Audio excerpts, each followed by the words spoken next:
Hello, this is McD the Beast, and this is McD Sports 4 coming to you today with my Penn State football predictions for the 2023 college football season. Before I forget, don't forget to hit the thumbs up button. Please subscribe to the channel. Greatly appreciate if you do that. Growing the channels, go ahead and do that. Penn State last year, I thought had the best case scenario for them. They went 11-2. They won the Rose Bowl, New Year's Six Bowl win again for Penn State. The only two losses was to Ohio State and Michigan. Now, granted, I did thought that Penn State was not the better team in both of those games. The Michigan game last year, I don't think Michigan was. I think the final score was what 44 to something. I'm trying to get the score here. 41-17 Michigan was the score last year to that game. I don't think I don't think Michigan is 41-17 better than Penn State was. I do think the Ohio State game 44-31. I do think that's probably about the score that I would have. Matter of fact, I remember last year I picked Ohio State 34-21, but each team decided to score 10 more points each. So I was kind of on the money about that. This year, Penn State, it really comes down to quarterback play. Sean Clifford finally graduated. Drew Aller comes in. It really comes down to that. To bring back eight starters on each side of the ball. James Franklin, this is his 10th year coaching Penn State, and I really think James Franklin has done a really good job at Penn State. I am kind of critical of him because I am a Maryland fan. I thought he kind of did the Terps dirty a few times, but overall, I do think that James Franklin has done a wonderful job at Penn State. So let's get into it. College football. Over under is at for win totals is at 9.5. The FPI has Penn State ranked as the 10th best team in the FPI. The best case scenario for Penn State this year, in my opinion, is 11-1. I do think they lose a game somewhere. I mean, they're going to be favored, in my opinion, 10 out of 12 games. So ask them to win two games that they're probably not going to be favored in. Is a bit of a tough act. So I do think they lose at least one of those two games. Um, the worst case scenario is 8-4. If you look at Penn State's schedule, they really get some soft spots in the schedule throughout the schedule. I mean, outside of Ohio State and Michigan, and those are the two games that I don't think Penn State should be favored in, despite the Michigan game being at home. Um, I mean, they do have a Week 3 matchup against Illinois. I mean, Illinois, I think a lot of people are sleeping on them this year. A lot of people think, oh, they're going to degress. They lost a lot from last year's team. Um, I believe in Illinois, and that's actually a big new kickoff game in Week 3. And we'll talk more about that game when we get there. They get Iowa out of the West as well. I'm high on Iowa this year, but that is the whiteout game at home. I mean, you get Michigan State and Maryland out of the East. You're on the road against Maryland. We'll talk about that game when we get there. But overall, Penn State, I think, should be favorites by probably at least a touchdown in 10 out of 12 games. So let's get into the schedule. Enough of me talking about the schedule, and let's actually go game by game. The first game of the season is a non-conference game at home against West Virginia. This is NBC's first ever Big Ten game here. If the Big Ten starts their new TV deal this year, and NBC, I believe the way it works is that NBC does get the first choice a few times, but some of the games for NBC isn't like the best choice per se. I do think that this is the first choice for the Big Ten this week, because this, to me, I think this is the only big game in the Big Ten this week that involves two Power 5 teams not named conference play. At home against West Virginia, I do think that West Virginia is probably not going to have a good season this year. The game's at home in Penn State. Uh, I expect Penn State to win this game pretty convincingly. A lot of people, I think, are going to be really riding high after this game. I think this game's is going to be more about bad West Virginia than Penn State. So Week 1 win against West Virginia at home to kick off the season 1-0. Those also kick off the season going 2-0 Penn State, as they'll beat Delaware at home as well. I'm not going to spend much time on this FCS game. I expect Penn State to take care of business there. Next game, week 3 game on the road against Illinois to open up Big Ten play. This is the big noon kickoff game for this week, which is a bit interesting. Um, as I said, I don't think Illinois is going to drop off like a lot of people are saying. I think Illinois is going to be at worst competing for bowl eligibility. Uh, Remember a few years ago when Illinois went up into Penn State? I believe it was 2021 and pulled off the massive upset. I think Penn State was ranked in the top 10, that crazy 8-9 overtime game. So Penn State's going to be out looking for revenge. I do think Penn State's going to win this game, but I think a lot of people are going to chalk this game up as, oh, Penn State would take care of business, win the game, I don't know, 38-14. I think it's going to be closer than that. I think Penn State probably wins this game, though, at the end of the day, something like 31-20, something like that. I think it's going to be within 2 touchdowns. Next game is at home against Iowa. I am high on Iowa this year. Iowa is a top 25 team, in my opinion, this year. They will get their own video probably here with their football predictions in the next 10 days, hopefully. You look at this game is going to be the whiteout game. It's going to be on CBS, which is going to be, I think, a great and it's going to be a great game on CBS.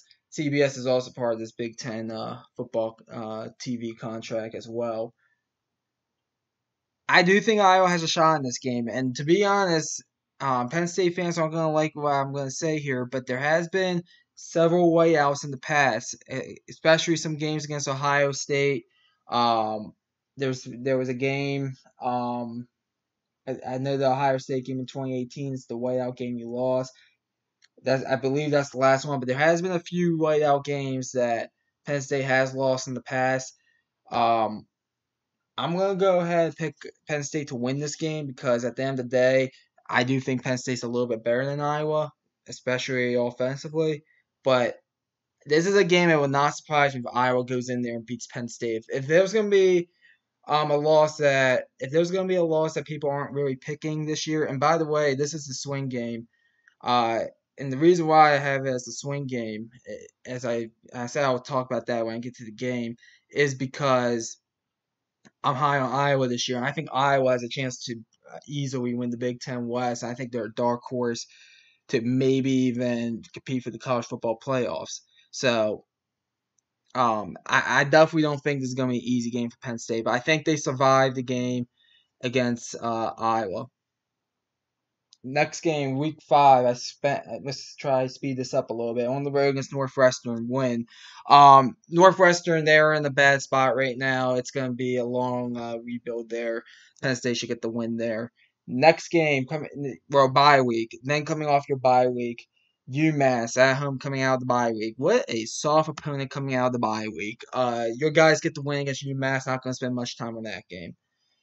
Next game on the road against Ohio State. Ohio State is we already did our football. We're gonna be we actually have not done the football prediction video. We're gonna do it. You'll see it probably later today. But Ohio State is a team. I'm gonna be honest. I'm not that high on. The game is in Columbus though. Um, I do think Penn State's going to be ready to play this game. And remember, Penn State has been known to play Ohio State close, even when some of those Penn State teams, like for instance, in 2020 during the COVID year, 13-point loss. 2021 when they went 7-6, only a 9-point loss. Haven't beat them. Penn State has not beat Ohio State since 2016, but they have been competitive games. I think you're going to get the same thing here, a competitive game. I actually think this is going to be a one-possession game because I'm not that high on Ohio State, but I do think Ohio State beats Penn State, and Penn State drops their first game of the year. I think Penn State, at the end of the day, I just think Ohio State is probably a little better talent-wise, and I'm going to go ahead and take Ohio State in this one to beat Penn State. Next game is at home against Indiana. Not going to spend much time on this one. When Indiana is, in my opinion, the worst team in the Big Ten East, should be an easy win at home. Next game on the road against Maryland. I am a Maryland Terps fan. I'll throw that out there. It doesn't matter though. I refuse to pick Maryland to beat Penn State until I see it. I know the COVID year Maryland beat Penn State. That was a fluke. I do think, however, this game You look at this game, it is right before the Michigan game. I could see this game being close. So, and Maryland does have a quarterback coming back this year, Tagovailoa, that will put up numbers. So, I'm going to go ahead and say that Penn State survives on the road against Maryland, but I refuse to pick Maryland to beat Penn State until I see it. Next game, speaking about Michigan, at home against Michigan. This is the big noon kickoff game, if I'm not mistaken, for this week. Um, I do think Penn State should be a slight dog in this game. I really do. I think if I was Vegas books, I'll put Michigan probably as a 4-point favorite in this game. Um, this is going to be a tight game. I don't think it's going to be 41-17 like it was last year. I do think I think this is a 40-60 game for Penn State. I picked Michigan. If you already watched the Michigan football prediction video, you already know I picked Michigan. I have Michigan as my preseason number one. I'm really high on them this year. I do think this is going to be probably a one-possession game, though. I do think this is going to be a tight game. It would not surprise me if Penn State wins this game. It really won't surprise me if Penn State goes on the road and beats Ohio State either. I think they're both 40-60 games for Penn State. But at the end of the day, I do think that Michigan's just a little bit better. It's not a whiteout. It's I mean, yeah, Penn State, they're gonna still have college football playoff hopes. It's gonna be a wild environment, but I trust Michigan. I think they get the win, and I think Penn State suffers their second loss of the season. Next game at home against Rutgers. You guys will beat Rutgers. I will say two things though about this game. One, Rutgers tends to play Penn State tough over the years. I mean, granted, last year I know it was 55-10, but you look at previous years, excluding last year, I mean, I know they weren't as good Penn State teams, but even in 2019 when you guys went 11-2, 27-6 Penn State was the final, 20-7 in 2018. Rutgers has been kind of known to play Penn State a bit tough, so that's point number one. And point number two, I think Rutgers has a good shot to make a bowl game this year.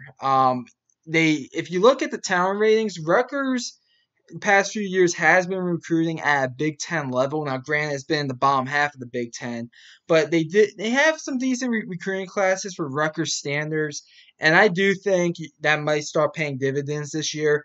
And it won't surprise me if Rutgers maybe pulls off an upset or two.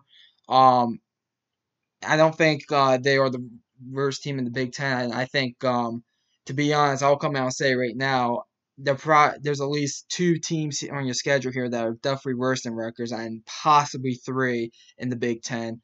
But I think Rutgers is going to play Penn State kind of tough like they normally do, and I can see Penn State, especially after a physical game against Michigan. Maybe Penn State tries to just get out of there with the win. Maybe wins. It'll still be like a 2-3 possession game at least, but um, I think this game. A lot of people probably think, oh, it's Rutgers. Penn State will win the game 45-7. I think it's probably gonna be more like 27-10 Penn State, something like that. I think this game's gonna be a bit closer than some people think. If the point spread for this game is anything over 20, I will take Rutgers plus 20 in this game. I'll pay it to you like that. And then the last game of the season is on the road against Michigan State. Now, technically, this is a neutral site game at Ford Field in Detroit. I don't know why. And it's on Black Friday. It's on the Friday. I don't know why Michigan State decided to play this game at Ford Field. I'll tell you guys right now, I am not high on Michigan State at all. I think Penn State goes in there and takes care of business. And Penn State finishes out the year with a win against Michigan State. So if you count up all the wins and losses, I got Penn State going 10-2, 7-2 in the conference. It really comes down to, can Penn State beat the whole season? To me, comes down for Penn State. Can they beat Michigan or Ohio State? I don't think they will this year. Now, granted, I definitely think they have a better shot against Ohio State than they have previous years. Michigan is probably the same as it was last year. I think, as I said, I think they're both 40-60 games. The only other game on the schedule that really would make me nervous if I was a Penn State fan is actually the Iowa game. To me, despite it being a whiteout, I give Iowa like a 30-35% shot of winning that game. But 10-2, 7-2 in the conference. is the record I have, same as last year. And we'll see what happens. So comment down below, tell me what you think. I always like hearing from you all. Thanks for watching the video. Hit the thumbs up, please subscribe to the channel. Very appreciate you do that. McD the Beast signing off.